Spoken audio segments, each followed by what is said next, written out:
Hey, Shalom. Kahala and Laya. How about Shemel Shah, Bashimar Chahakodash? The honors to my teachers, the head apostles, and elders of Great Millstone. Kasak Shalom to the hopeful elect. This is the brother Layash. Lord willing, back with another edifying lesson. This lesson was inspired by TikTok. Now, she mentioned certain traits being passed down, and she mentioned key terms like black, indigenous, and Western Africa. So I want to expound more on the Western Africa part. Lord willing, I can come back and do a part 2 on this TikTok. But yeah, without further ado, I'm going to let this play, and I'm going to show you where I'm coming from and apply the precepts. Gap teeth, especially a gap between the two front teeth called diastema, has been observed as a distinct and culturally significant trait in many populations, including Black, Indigenous Americans, and some Native American tribes who mixed with them. A diastema is often inherited, meaning it runs in families. Among Indigenous Black Americans, particularly those with Afro-Indigenous heritage, it's common due to blending of genes from southeastern Native tribes like Cherokee, Creek, Seminole, or Choctaw. Hello, West African lineage and pre-colonial indigenous groups already present in the Americas before contact with Africans. Right, proof that it was Israelites here. Those are Israelites. But I want to, specifically talk about the West African lineages.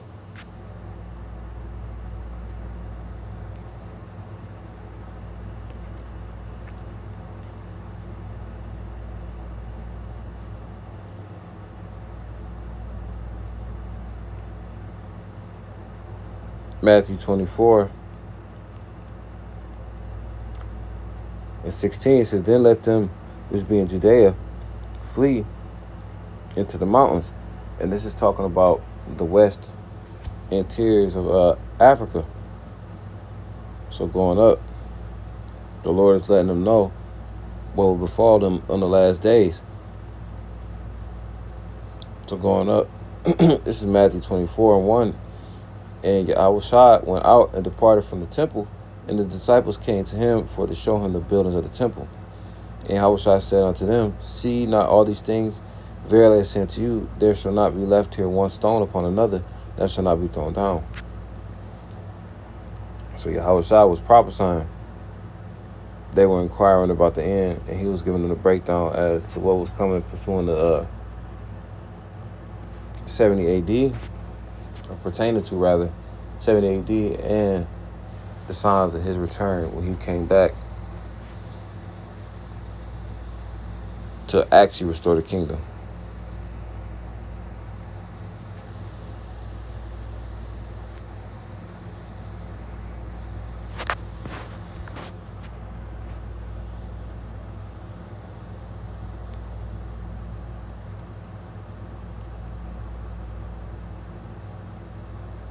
This is Hebrews 1 and 1. It says, the Most High, Yahweh, who has sundry times and in diverse manners spake in time past unto the fathers by the prophets.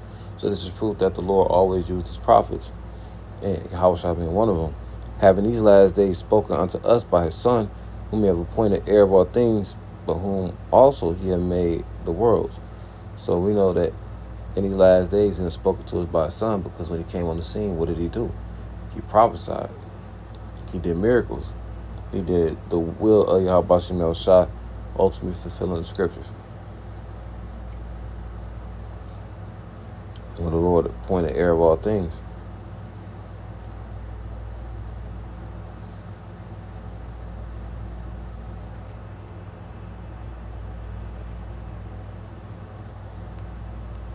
A precept for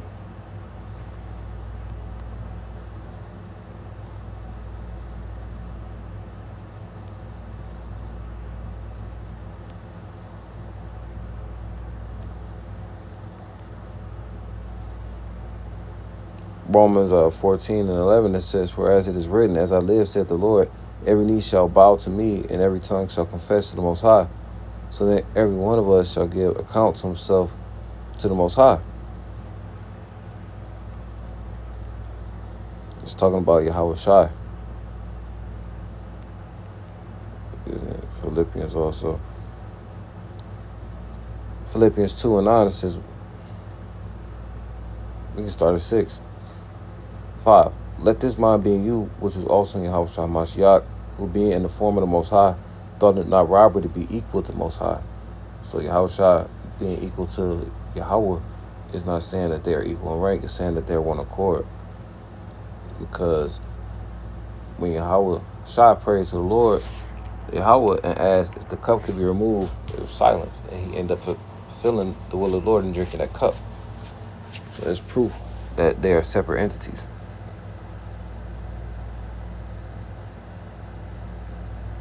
But made himself of no reputation, and took upon him the form of a servant, and was made in the likeness of men. So became born through the lineage of David, through the actual sperm and egg of Joseph and Mary, and came and bore the sins of Israel.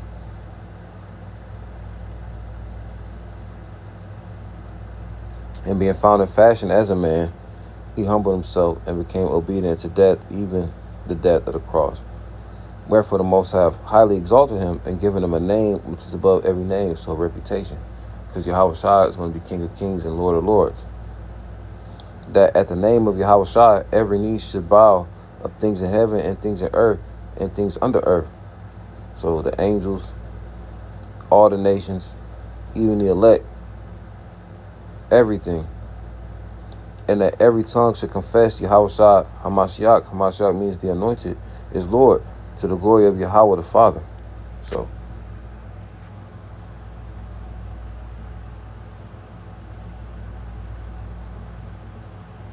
that's for the appointed heir of all things, and by whom also made the worlds.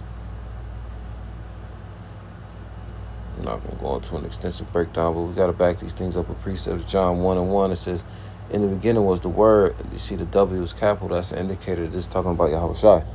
And we know through the Genesis breakdown that Yahweh created Yahweh Shai, and Yahweh Shai created the Elohim, and they made the things seen and unseen. It says, and the Word was with powers, and the Word was power. So going back to that Genesis, the Word was with Yahweh and the rest of the angels, because that Word was Yahweh Shai, who created the rest of the angels. The same was in the beginning with the Elohim. All things were made by him, and without him was not anything made that was made. In him was life, and the life was the light of men. That's the Spirit, you know what I'm saying? So the Lord let us know this in John 1 and in Genesis 1. And the only way you can get to the Father is through Yahweh Shai. So again, precept upon precept, line upon line, line upon line. You know, if you believe on him being Yahweh Shai, as the scripture says, out of your belly should flow rivers of living water. It's the Spirit of, Yahweh Shai and the Holy Spirit that allows us to be quickened, like it says in John 6:63. So this is how we know that things he said are faithful and true.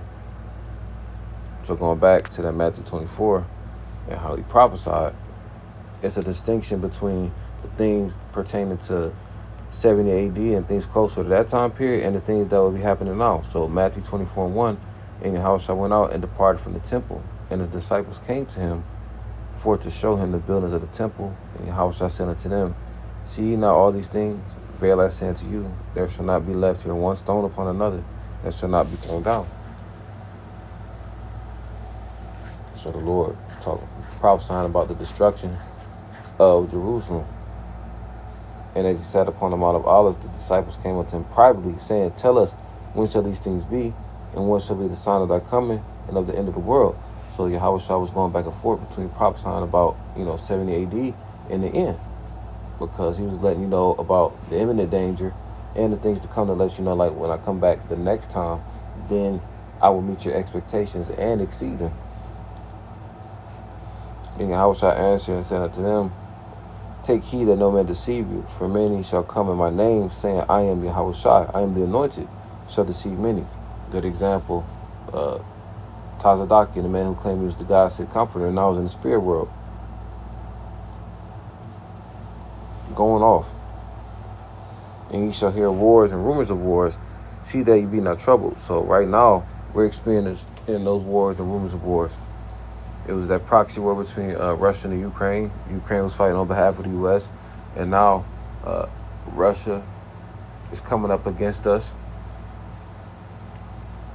The BRICS nations coming up against us. The conflict with the Iranians. It's a lot going on for America and America's allies versus, Russia and Russia's allies. So this is what the scriptures mean when it says wars and rumors of wars. But this was told back then to the disciples, which is why you need to understand regeneration in order to understand these scriptures and the history.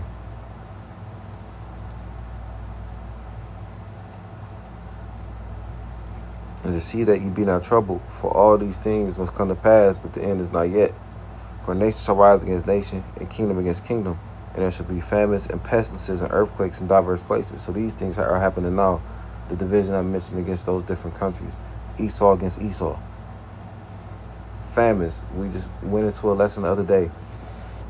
We're experiencing different forms of inflation, and I just took a picture and physically saw myself a storehouse that a huge section of their store was empty. Earthquakes, the Venezuela. Pestilence, the C-19, the Hanta. All these are the beginning of sorrows. So he jumped down. He was just prophesying. As a matter of fact, we'll just keep reading. They shall deliver you up to be afflicted and shall kill you, and ye shall be hated of all nations for my name's sake. So going back and forth between what they were going to experience in the immediate timeline for conversation's sake, and what they will face in the regeneration, because they were all persecuted except for John the Revelator for the sake of Yahushua's name. And today we're going to suffer the same fate. All of us are not going to die, but some of us will be martyrs for the name Yahweh Yahushua. And then shall many be offended and shall betray one another and shall hate one another. And this is the year 2026. The Apostle Hart coined it the year of apostasy and sellouts. So these things are pertaining to now. And many false prophets shall arise and shall deceive many. And that's what's going on right now. These different camps, IUIC, ISUPK, GOCC, AOC, all these other alphabet gangs, they're not teaching sound doctrine and they're leading the people astray. And because iniquity shall abound, iniquity is sin on top of sin, and abound means to grow, to expand, to increase. The love of many shall wax cold, and we see it now, specifically here in Northeast Ohio. The Cleveland Members page is doing numbers, and globally. The death tolls are spiking. Social media really gives us insight to how cruel the human mind can be via Yahweh Bashim Yahushai. And sadly, through that same social media, we're desensitized to a lot of things. So we're definitely seeing firsthand the love of many waxing cold. But he that shall endure to the end, the saints shall be saved. So no matter what generation the counsel still applies, you have to have faith in Yahweh Bashim Yahushai. That's where the endurance kicks in, the patience, the long suffering.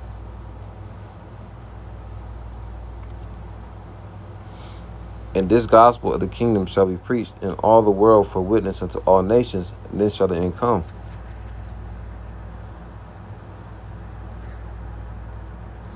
And this, again, is why you have to understand regeneration.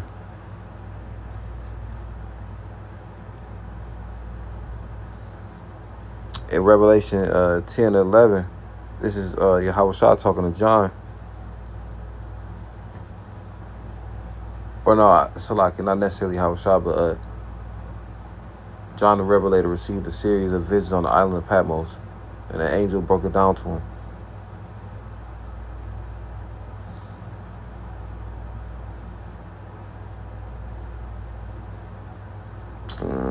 Revelation 10, and I'll start at 8. It says, and the voice which I heard from heaven spake unto me again, the angel, and said, go and take the little book which is open in the hand of the angel which standeth upon the sea and upon the earth. So that little that little book is the Bible.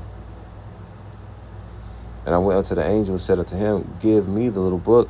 And he said unto me, take it and eat it up, and it shall make thy belly bitter, but it shall be in thy mouth sweet as honey. And again, this is how we know that this links up with that Ezekiel.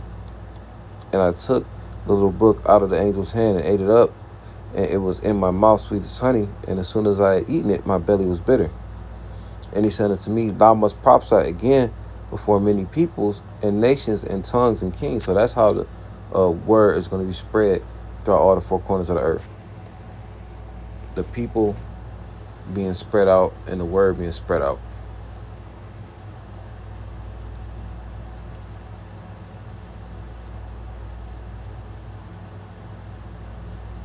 Verse 15, when ye therefore shall see the abomination of desolation spoken of by Daniel the prophet, stand in the holy place, whoso readeth, let him understand. So again, it's all about the fulfillment of prophecy. The destruction of Jerusalem, it says, then let them which be in Judea flee into the mountains. Let him which is on the housetop not come down to take anything out of his house, neither let him which is in the field return back to take his clothes. So that means go. When you see the Romans and the soldiers coming, that means leave right now.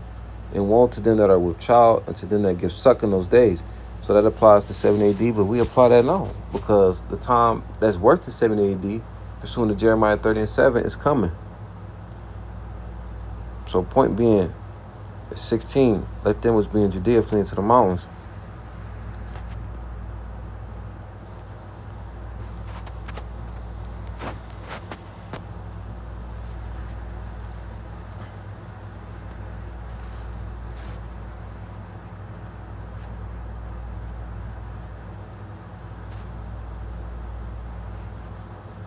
Matthew 24:16 in the David Guzik commentary. Let's see what it said earlier. Yeah, it'll start up here in 24:15. Therefore, when you see the abomination of desolation spoken of by Daniel the prophet standing in the holy place, whoever reads it lets him understand. So subsection A, it says, essentially the abomination of desolation speaks of the ultimate desecration of a Jewish temple, the establishment, of an idolatrous image in the holy place itself, which will inevitably result in the judgment of the Most High. This is the abomination that brings desolation. And going down to 16.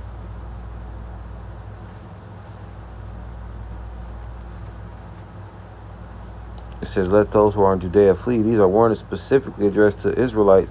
Judea, housetops, and Sabbath all speak to a Jewish environment. And not only that, but we know through the history that primarily the southern kingdom inhabited that land, because the northern kingdom was split, in the book of Kings. And we know we can prove that in the book of 2nd Ezra, that they were sent to the Americas, far west. So right now, this is primarily Judah, Benjamin, and Levi.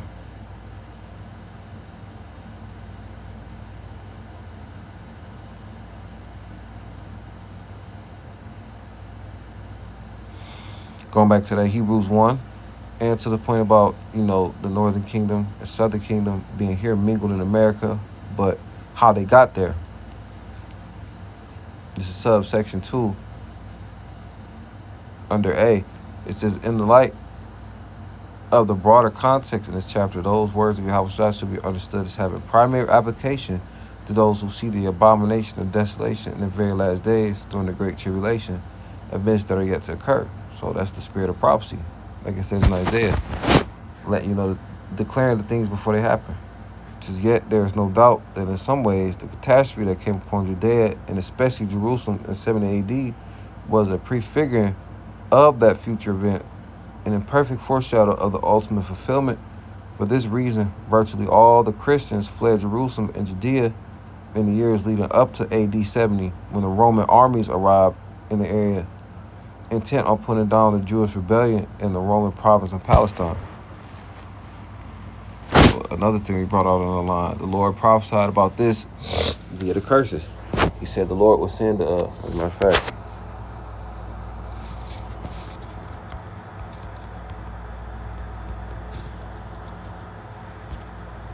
Deuteronomy 20:49, it says, the Lord shall bring a nation against thee from far, from the end of the earth, as swift as the eagle flieth. And we know Esau is associated with the eagle. A nation whose tongue thou shalt not understand. Right, it's a tongue they don't understand because that tongue is Latin. And no coincidence, English has a lot of Latin derivatives.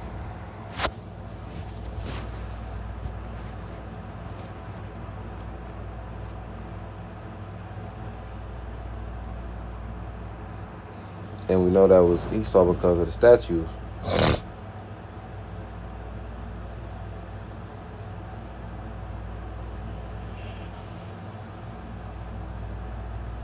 This is Daniel 2:40. It says, "And the fourth kingdom shall be strong as iron."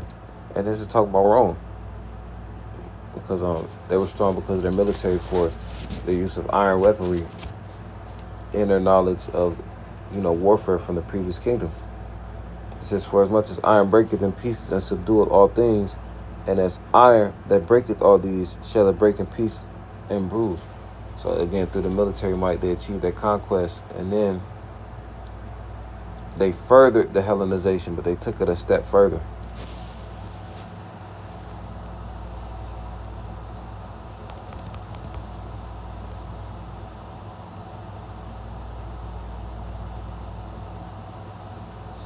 Daniel 7:7, it says, "And after this I saw in the night visions, and behold, a fourth beast, dreadful and terrible, and strong exceedingly." And this is the Roman Empire. "And it had great iron teeth, it devoured and brake in pieces, and stamped the residue with the feet of it, and it was diverse from all the beasts that were before it, and had 10 horns." So this is talking about the Roman Empire. The iron teeth represents the military, and it was diverse because of the Senate.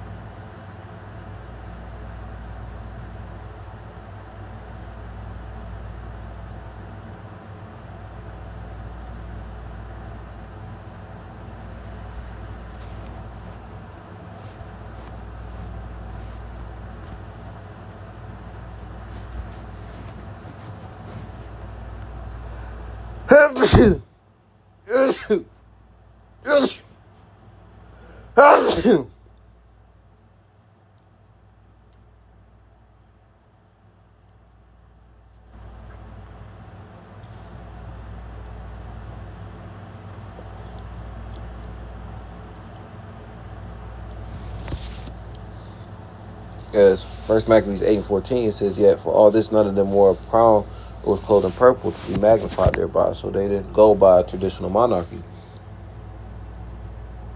That purple represents regality, royalty, and that crown represents, the kingdom. Moreover, how they had made for themselves a senate house, wherein their 120 men sat in council daily, consulting a way for the people to end they might be well ordered. And they committed their government to one man every year, who over all their country, and that all were obedient to that one, and that there was neither envy or emulation among them. So instead of being a king, they had the council put everything on one man, just like they do in this shadow government today. So this is how we know that it was talking about the Romans and that they actually did come through and take over. So subsection 4, "There is reasonably good tradition that Christians abandoned the city, perhaps in AD 68, about halfway through the siege." And that is true. Because that's where, again, that Western African comes from.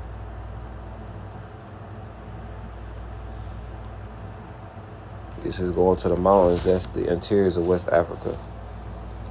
So they were here in Israel, Jerusalem, and they went over here. Looked up a quick chat GPT. What's the significance of the West African diaspora? Because this is where the people spread and eventually came to these other countries. West Africa is central to understanding the African diaspora because of the primary region from which millions of Africans were forcibly taken during the transatlantic slave trade. That's a misnomer. That weren't Africans. Those were Israelites. That same captivity that this information is referring to is in Deuteronomy 28, where we would be taken by ships.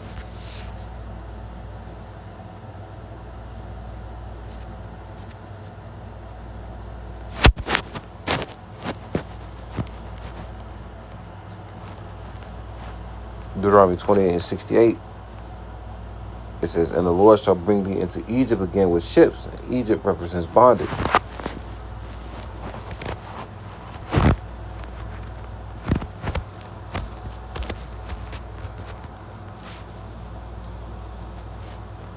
Deuteronomy 5:6, it says, "I am the Lord thy God, Yahweh, which brought thee out of the land of Egypt, out, out of the land of Egypt from the house of bondage. So Egypt is synonymous with bondage. The word for Egypt in Hebrew is Matazara, which means double straight, and it's a place where we endured captivity for 400 years under the pharaohs.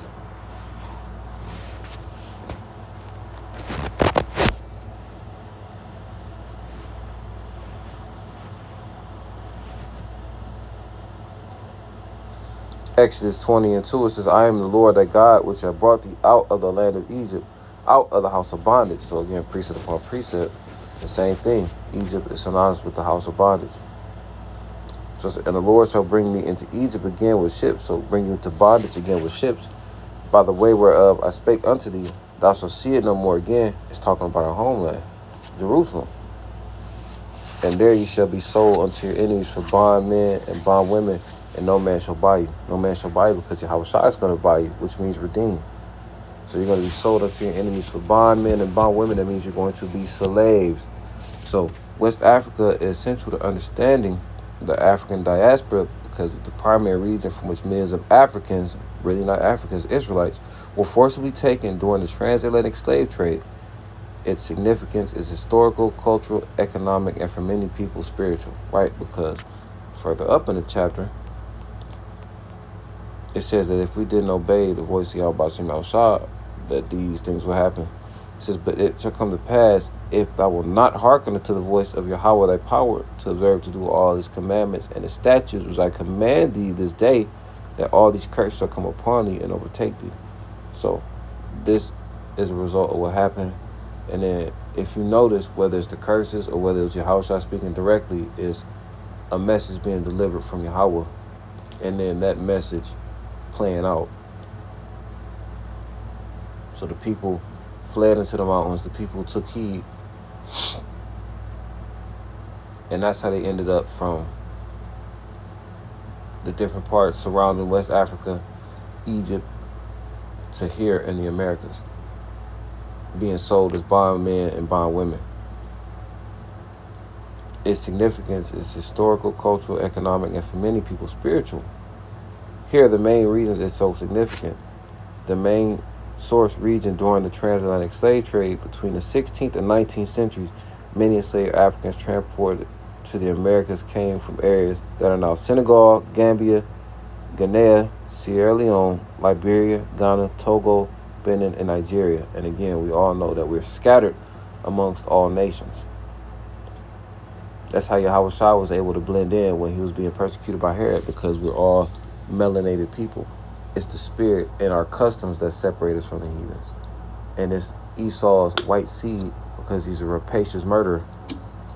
You know, once we use Blake Griffin as an example all the time, you know, once that lighter skin infiltrates, you know, the gene pool, so to say, after generations, things get lighter and lighter.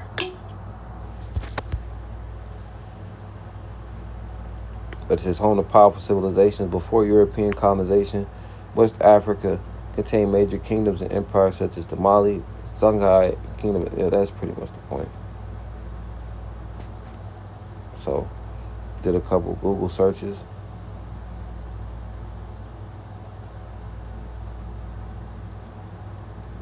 Where did the people go during 70 AD? It says, following the siege of 70 CE in Jerusalem, the Romans killed, displaced, or enslaved much of the Jewish population.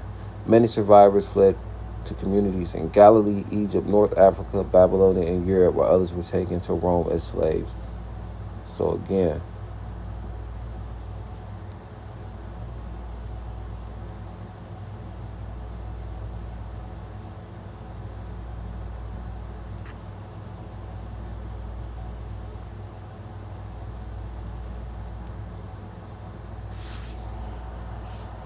from here to here.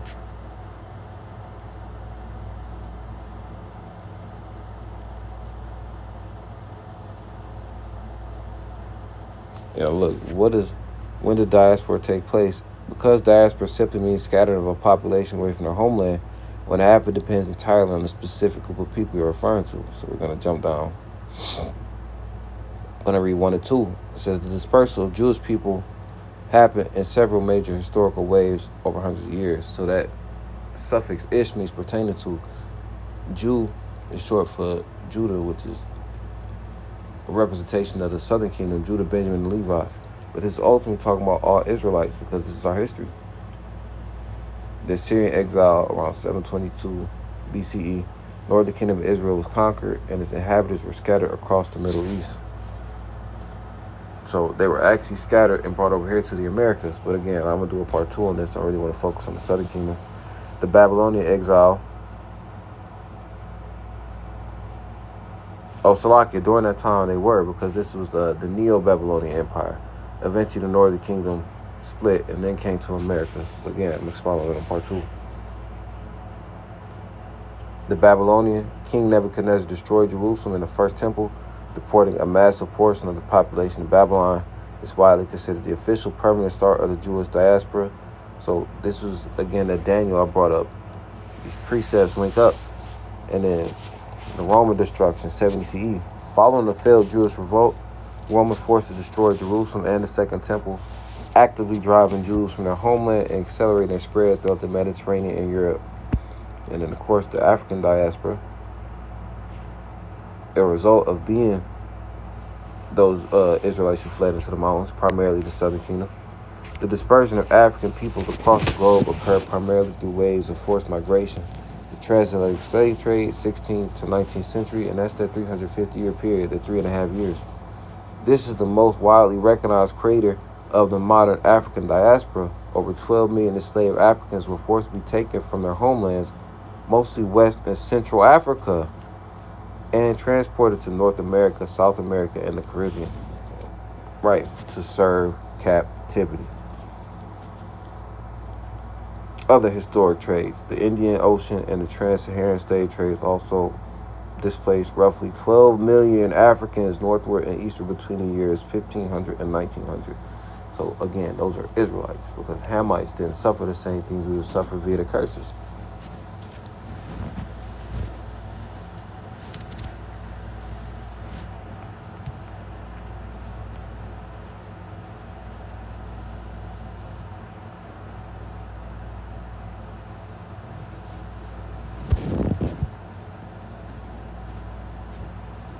Revelation 11 and 9, and they of the people and kindreds and tongues and nations shall see their dead bodies 3 days and a half.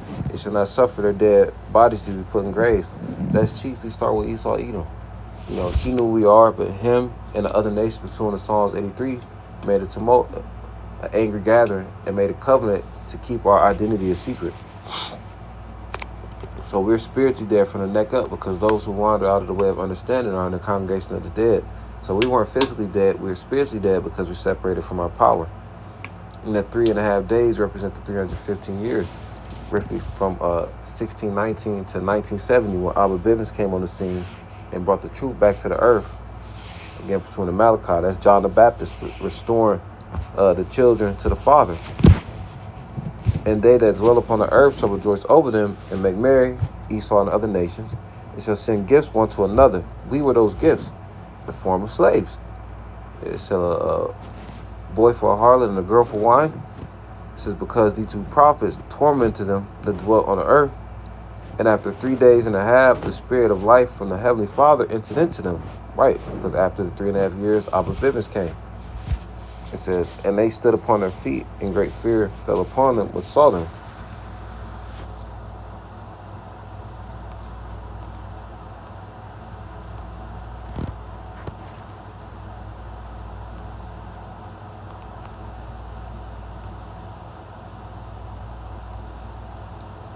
This is Malachi chapter 4, and verse 5 says, behold, I will send you Elijah the prophet before the coming of the great and dreadful day of the Lord.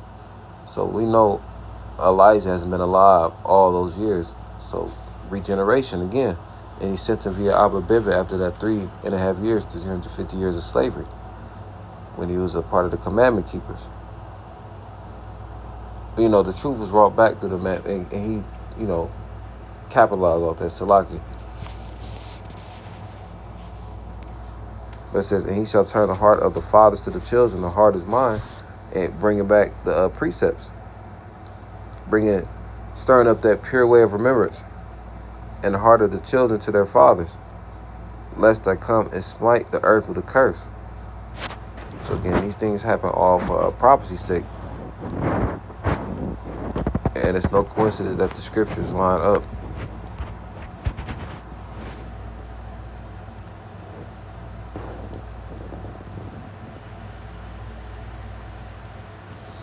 So that was all I had. Lord willing, I can do a part 2, expound more on the Northern Kingdom.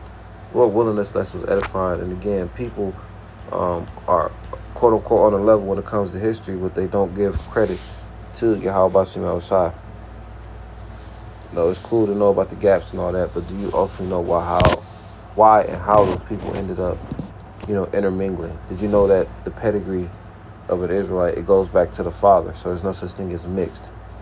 Certain things you have to understand in order to know who the Israelites are and how to differentiate between a heathen and an Israelite foreigner, and so on and so forth. But Lord willing, is edifying. Until next time, shalom.